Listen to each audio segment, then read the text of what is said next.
Alright guys, welcome back to another video. So this is Merc McNasty here. I am doing somebody else's deck profile because I refuse to do my own deck profiles. Cause haha funny. Anyways, jokes aside, I'm with Carlos here and Carlos, why don't you go ahead and tell them what you did and with what deck? Sure. I got second place at a remote regional with mimighoul Kashtira. Cool. And let's see, how do you want to go to start this? I'm assuming you're going to go ahead and start off with the mimighoul package. Sure. Yeah. I can go straight into the deck profile. We play the one master. Master is very it's needed. One is just enough. Anything more than one is a brick. Um, Adds a mimighoul from the deck on summon. Quick effect flips one. Played one slime. It's another engine requirement. Usually you're trying to give them slime and flip it on your opponent's turn because it specials. Give it to your opponent's side of the field because it specials out. You play one armor. I was really on the fence about armor, but shout out to Peeps YGO. He put me on the armor. Watched the streams, watched his content, and just this came up so much during my regional as an extender. It was just phenomenal. Then I play two Mimighoul Archfiends, the second best Mimighoul card in the deck. Um, on summon, flips a face down Mimighoul on your opponent's side of the field.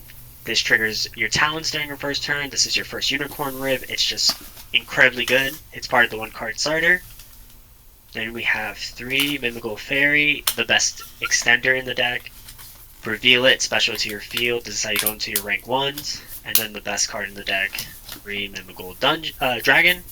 Dragon searches any Mimighoul spell. This is a one card starter. The deck has probably 12 ways to the one card starter, which is kind of crazy when you think about it. It's three Dragon, three Dungeon, three Maker, and then you have your Giants, which searches out any Mimighoul card.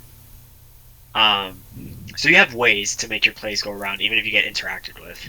Then Dungeon, which is the MVP of the regional as well. Basically, Mimighoul Dungeon is what facilitates your lock. This facilitates your control play style. So many people have not read this card. Please go read this card. I It think is crazy. because I know like we were joking about it one time because I was because I joke about playing birds and not playing birds and I'm just playing end up playing snake eyes like a meta sheep. But you go like yeah you can't I know you can't normal summon and tribute summon with a face down, but the second effect isn't it like if you control face down you cannot declare you cannot declare battle with special summon monsters. Yes, exactly. I had people go to battle phase and they're like attack with a Diabell Star. They summon that turn, and I'm like, you can, you control face down. And he's like, oh, I didn't know that. Go back to main phase one. I was like, no, you declare battle. It is crazy. This solos a temp by matchup. If they don't have spell and trap removal, this solos it by itself. They can't attack. They can't normal summon. If they go Sengen Kaiman, they're done. Also, you can shut Mimical off. Fairies another. Just thinking about tempo matchup What? as well. You can also shut off their lightning storms as well because you can flip someone in like in the draw phase or standby phase. Yes, you can. They can't evenly match you. They can't imperm you. I spend a lot of my games, like, I'll go into main phase and I'll summon a Mimighoul to their side of the field, face down. They can't Parelia me or Frugalas me. A lot of times they're like, okay, and then they'll try. And I was like, you control face down. Um, Never lost to evenly match. Maker, one card starter, reveal Dragon and Archfiend, gets your whole plays going. A lot of people ash this card, which is fine. I actually want them to ash this card because I have other cards that they should be ashing, which I'll get to in a moment. And then your best defensive strategy is Mimighoul Room. No, Once again, that's the real one you want to ash. exactly, right? This is basically this facilitates the room lock and it books a monster. And going against Tenpai, they can't synchro. I've had someone chain in the battle phase the synchro effect when I activate a room, and I'm like, okay. And then I'm like, book, and he's like, I synchro, the target's not there. I was like, it doesn't target. So it's such a good card, and it has a graveyard effect that a lot of people miss. It's Yeah, a lot that of times one's during my turn. that one's OD. When during my turn on the crackback, they'll be like imperm target when I normal summon. I'll go chain room. banish, bounce it back to my hand, and they're like, I just wasted my imperm. Yeah, I never knew that one. I played against mimighoul once, and I was just like, okay, cool, imperm target. I'm like, oh, damn, okay, that's pretty cool. Another one. And this is all I play for the mimighoul account. It's kind of heavy. I think it's a total of 17 mimighoul cards I play. Uh, and I wouldn't make any changes to the mimighoul lineup. I debated about cutting one room, but the room is just so good. I usually side out one room if I'm going first, or if I'm going second, I'll side out two rooms. It's just really easy for me. Fair enough. Now on to the Kashtira package. I'm going to show you the best Kashtira monster. Unicorn. Ripped extra decks all day. I played Tenpai my entire regional, and by turn 3, they had no more Bidens, and they just had a scoop because they're like, how do I get into my combo without Yeah, Biden? I actually saw you do that once. You just ripped all 3 Bidens, and I'm just sitting here like, that's actually pretty funny. Yeah, Because because you can turn your at unicorn that into your point, two. they can't even like OTK anymore, really. Like, Yeah, something I learned as I went through the regional, people are like, oh, Shifter doesn't do anything into Tenpai. Shifter actually makes Tenpai players more linear, like you know the exact line of play they need to go to, so you're able to stop it. I shifted my every Tenpai opponent I had, or they played Shifter, and I was like, I don't care. it's Um, also like it makes sense as well because like we're looking at it now. Like Shifter and Tenpai was like really like Shifter and Tenpai is like really only good if like if I was playing Tenpai Dragon, me personally, like I don't really play like that, but like if I was, funny enough, I do got the core. But you, I've noticed is like if like the only time like you ever really win with shifters if your opponent just literally passes on an empty board.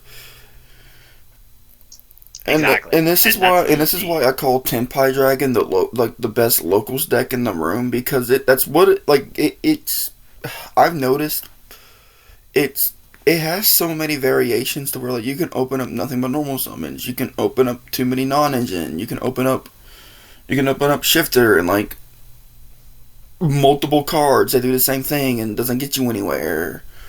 Or like there's a lot of things that can happen, and that's what I've noticed. Yeah, it's interesting. Uh, So the non-engine yeah. is the scariest part.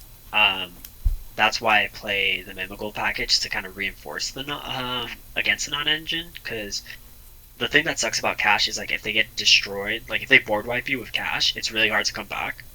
But if they board wipe you with Mimighouls, you have a lot of resources you can recover because you have a bunch of ways to dungeon, bunch of ways to dragon.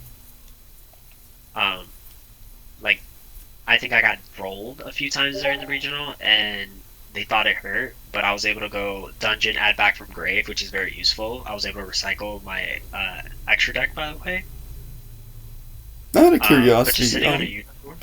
out of curiosity, have you ever just thought about just bumping up the unicorn to 3? That seems like to be like the best. I think that's the best cashier card if you're gonna play. If you're gonna play a heavy cashier package, I think that's the best one because like an extra deck rip, especially if like they're on like a fiendsmith variant or like a or as on Azamina, like ripping up those Azamina cards or like they're on Zelantis OTK, ripping Zelantis seems pretty good to me. Yeah, I don't have three. I want to play three unicorns. Moving forward, I play three Fenrir and two unicorns. I should probably play three unicorn, two Fenrir. I learned rip the art, the Murcielago, whatever it's called. If you rip it, it's harder for them to bridge into their Snake Eye package because they can't Correct. search out OSS, Yes. Correct. and, and it's a one of, so it's Yeah. crazy. Or they can't get the quick play. Exactly. Um, I play three Fenrir. I should be the reverse. I don't own. I should own a third unicorn. Came up, people were very scared of Fenrir all day. I usually went Fenrir, search Rise Heart, which I play one Rise Heart. This helps me make Shangri-Ira. So I'll go summon Fenrir, go Rise Heart, banish whatever I don't have. So I'll banish a unicorn or another Fenrir, link Xyz into Shangri-Ira. Special, a unicorn the next turn get birth, get the one I want. Fair enough. Um, I play one tier cash for a card in the extra deck. Moving forward, I'm gonna cut tier cash. It really didn't come up. Um, should have main deck Scareclaw Kashtira, but that was my fault. That was probably one of the few changes I'll make to the deck, like playing 2 room instead of 3. For the Kashtira spells, I play 2 Burf. Since I'm doing a heavier Kashtira package, the 2 Burf really felt very nice. A lot of people get rid of Burf over the dungeon because they think Burf is more of a threat. I think that is incorrect. You really want to get out of the dungeon lock, but they don't really care. There's a lot of things that are there's just a lot of things that are threat in that deck. That I think there's no indirect correct thing to get rid of at a certain point. Like you just gotta throw in the lightning storms and dark holes and all that wonderful fun stuff. But at the same time, nobody's really on spell trap removal like that. But then again, thrust is also picking up in popularity, which is pretty cool per se. Yeah, Thrust is. It's actually so funny. The way I built my deck was to avoid playing into Thrust on my opponent's turn. Also, I'm playing one Theosis, which is very not common. Uh, this card is so funny. So funny. I will go Unicorn, search Theosis, and they're like, okay. Then I'll go normal Dragon, search Maker, and they are stuck. They don't know what to ash. Do they ash the Theosis, or do they ash the Maker? And a lot of times, they'll ash the Theosis, and I'm like, okay, go full mimighoul combo. Or they ash the Maker, I'm like, alright, go full cash combo. And they're getting a card ripped from their extra deck too. It just feels so bad. It does. And the reason why we play tier cash, and this should be a scare clash moving forward, is because you can banish this. If you banish a Burf with Rise Heart, this adds the Burf back. I was also thinking about if you're under Shifter as well. I thought that maybe that would be something that you were doing, is that you're milling out your opponent's deck underneath Shifter so you can see what they're on. I did that. I did that a few times. Always played against Tempai, so it was never really worth it. And then I play the one race off because I play terraforming, and if you open the dungeon, you just search race off, and it starts your place that way. Fair enough. Yeah. Really bad into droll. Never got drolled on this. Very thankful. Non-engine. Play one terraforming, one pot. Probably cut the pot. Never came up. Yeah. Sometimes I would pot, see a shifter, and this would be the first card in the grave, and I'd get so upset. Yeah, you always love to see that. 2 talents. Great card. You're able to use it on your first turn. I hand ripped 3 people. It was so great. A lot of times Ofu lost me. 90% of the time it's gonna be live. Yeah. Unless you just brick on it, then it's then it's not live, and it's okay, cool. Yeah, that's why you play 2. 3 is very bricky. I was playing 3, hated it, decided to play 2. Yeah, see people. Sometimes playing 2 was because you want to see it, but you don't want to see it. It's always a good, valid deck building strategy. And I think the most controversial is I play 6 hand traps. I play 3 imperm, 3 shifter. I mean, considering shifter, depending on the deck, solos a lot of decks. Depending on the Yubel matchup, it solos Yubel. Now, if they open up a handful of Yubels, here's what I tell people: a Yubel hand actually beats shifter. It does. That's why the imperms are so good, because the imperms can be why I went with the cash package over playing the Sengen Kaiman package, because I know people are playing the Genroku, is if I'm going second, this is also a board breaker. This slows them down. Talents and the cash monsters just take care of so much before you even commit to your normals. The Kashtira, people forget that Kashtira can actually OTK underneath shifter half of the time. Sorry, not underneath shifter, but half the time. People fail to realize a Kashtira can OTK in 4 summons. People go, oh, how do you do that? It's literally the most brain dead thing ever, because sorry, not to the spotlight, but I just something people don't realize is that Unicorn, this is sort of the good thing about playing a heavier Kashtira package, because you can go special summon Unicorn, grab Burf, normal summon Kashtira, Fenrir, off of the birth. You know, search Rise Heart, banish, Rise Heart. You know, then banish whichever extra name you got or any other name. Special summon and boom. That's Birth literally bring like back. 8K plus on the Yep. board. Yep. Happened a lot. It actually happened once or twice against 10 by players. Um, did it under 3 attacks. Was great. Because I had race off on the field. Oh yeah, and race also a card. That's funny. Yeah. Unicorn, Fenrir, Scare Claw Clash, all boosted game. Out of curiosity, what's the main deck count here? 41 cards. 41 cards. Okay, that's not bad. Yeah. Not at all. Saw Shifter plenty. Saw Imperm. I saw Imperm a lot. Rarely saw Talons in my games, but never bricked. I didn't brick a single time. I was scared about bricking, but it didn't happen. I got deck checked twice throughout the tournament, but it didn't. I didn't get the deck check cursed, thankfully. Yo, Cashier Mimighoul's doing well with this event. No, we gotta deck check that ass. Literally, I told the judge, I was like, this feels very targeted. I'm the only non-Tenpai player here. Uh, but no, it was great. I really enjoyed the event. Shout out to Arkhams, they were really good. And now, you want to go into the extra deck or the side? Oh, we can go to extra deck real quick. Sure. We play one Throne, two Giant. Very standard. These are the only Mimighoul XCs you play. They're the only ones out. Throne is a great combo starter. A lot of times you want them to interact with Throne, which is fine. You don't care because you have other ways to Giant. But what Throne does is you special master from hand, deck, or grave, so anywhere, and then master searches you an extender, and then you link these two off into an IP or SP. Or you can, if you leave Throne on the board, depending on how many materials it's attached, it's a non-target bounce any card on the field. I got nibbed, and I only had Mimighoul monsters on the board, so I went, okay, I specialed out Master through Slime Effect, I went Throne, bounce my Mimighoul monsters into my hand. I had nothing on the board, his nib stayed in hand. How do you feel about the Draco Utopic feature package? I am not playing that now. Okay, I was curious. I see some people play that.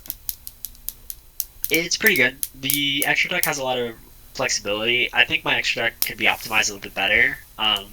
Giant, great. This is a time card. Only used it once. I OTK'd most of my opponents. But I used it in round 5 to win in time, which was not a good feeling, but they shouldn't have made it a time card if that was the case. But yeah, so this deck can win in time, which is crazy. Giant Mimighoul has a lingering effect that lets you attack your opponents directly if they have a face down monster for non-Xyz Mimighouls, and the master can get up to 4K, which is really nice. So that was pretty funny. Onto the Kashtira side of the Xyz, I played one Shangri-La. Came up, made this constantly. When they would stop my Mimighoul plays, I was like, okay, make Shangri-La, and then I'll sit on like Shangri-La plus a Fenrir, and then I'll special summon a Unicorn, or vice versa. And if I had the field spell, it's just an additional pop that they have to interact with. Red Eyes Flare Metal. If you're going into Tenpai, you sit on this in defense. Cannot be destroyed by card effects, so they can board break everything else. You'll still have this, and they still have to interact with it, and they'll burn themselves. This card never came up. I'm probably gonna. It's Poseidon Abyss, the Atlantean Dragon Lord, came out in the new set. The idea is non-targeting removal, but I just ended up going with a master non-targeting removal constantly. This should probably be a Haggard Lizardos, which is a generic Link 2 that can get itself off your field, so you can make your Kashtira cards live. Interesting. Have you ever thought about playing Dad? Darkroom Dragon? Yes. No, I'm not. Pretty good card. It is, yeah. Then you get this. Yeah, the standard Zeus package, Downer Zeus, Anti Zeus. Never made him. Made this like once or twice. That's it for the. I feel like a lot of times if you end up having to go for Typhon, you pretty much lost that game to begin with.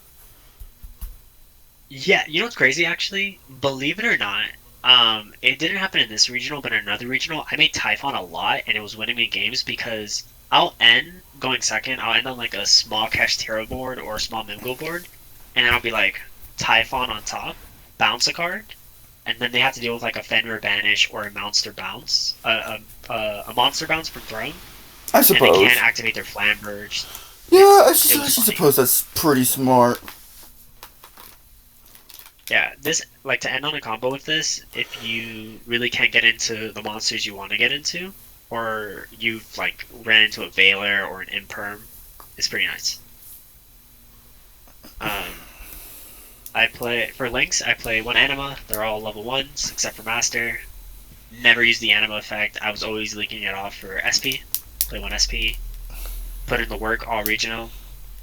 Um, I want to get. I literally this dude kept trying to go Ash effect, but he would like do other effects, or like I will force him to interact with me, and I would SP away his Ash, so he never got to use Ash effect, which was so funny.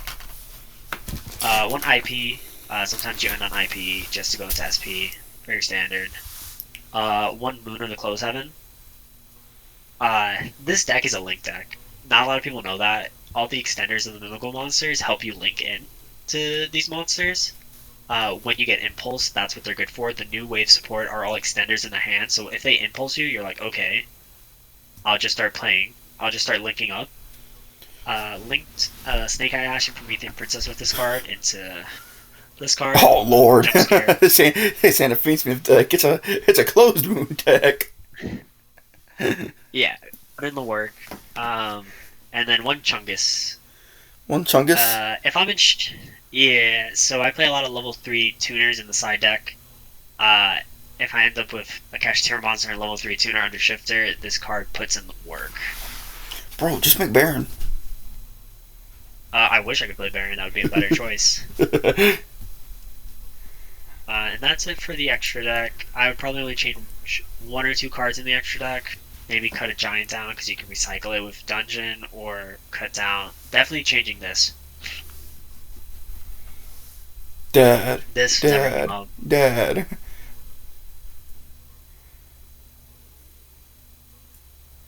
Side deck, I think is really standard. I play two Cosmics. We outside of Fenrir, there's no inherent back row removal, so Cosmic's really good. I played two Lightning Storms, same thing, back row removal, usually calling back row.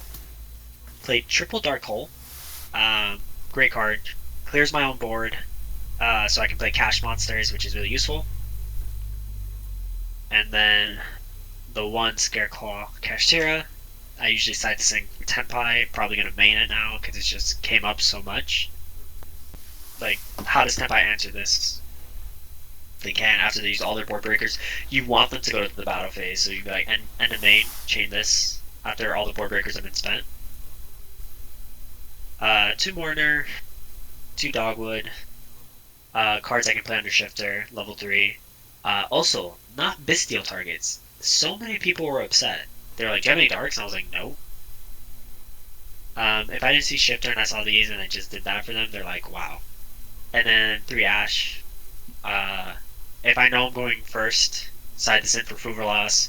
This deck doesn't lose to Fuverloss, this deck loses to Parelia. So this is the biggest. I Ash Parelia all day, let them resolve Fuverloss, and just sat on cash monsters with a trap. And that won me a lot of games. That is the deck. There we Uh, go. Is there any shout outs you would like to give?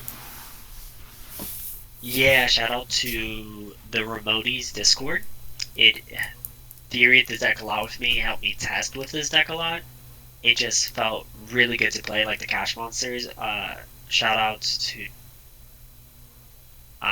my wife for supporting me. Shout outs to friends for testing with me.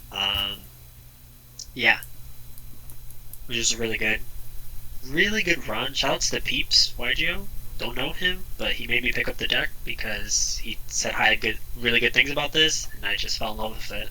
I was gonna play White Forest as Amina, and I just wasn't having fun, and then Mimighouls was like really fun for me to play. Fair enough. Fair enough. Alright. Well, if that's all you got for us. Alright, guys. This is Mark Nasty with Carlos's second place regional deck profile. I will see y'all in the next one.